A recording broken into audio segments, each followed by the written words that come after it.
ប្អូននេះឥឡូវមកសេរីប្លង់បងប្អូនបាទបន្ទាប់ពីយើងចុះការឋានហើយឥឡូវយើងមកសេរីប្លង់បាតជាមួយនឹងភ្ញៀវបងប្អូនដោយសារតែគាត់ចង់បាន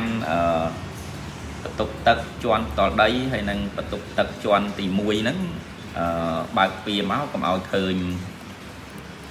ទ្វារបន្ទប់ទឹកបងប្អូនគ្នាបាទដល់ពេលអញ្ចឹងយើងមកសេរីសាថ្មីជូនភ្ញៀវបងប្អូនបាទហើយតែភ្ញៀវពេញចិត្តអីបងប្អូនគ្នាបាទគឺយើងសេរីជូនគាត់បាទ 100% បាទនេះបងប្អូនអានេះគឺជាទ្វារជាន់លើអញ្ចឹងយើងស្រួលមកគឺយើងអត់ឃើញទ្វារបន្ទប់ទឹកឯងបងប្អូនបាទហើយចណ្ដើយើងនៅខាងក្រោយវិញបងប្អូនបាទ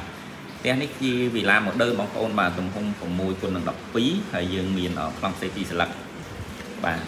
ការងារយើងឲ្យតែភ្ញៀវគាត់ចង់បានអ្វីដែលយើងសេរីមិនប៉ះពាល់ទៅនឹងគុណភាពបច្ចេកទេសអានឹងយើងសេរីជូនគាត់បងប្អូនគ្នាបាទមានតែប៉ុណ្ណឹងបងប្អូនបាទផឹកទឹកកាហ្វេហើយរៀបចំប្លង់ឲ្យភ្ញៀវបាទសូមអរគុណ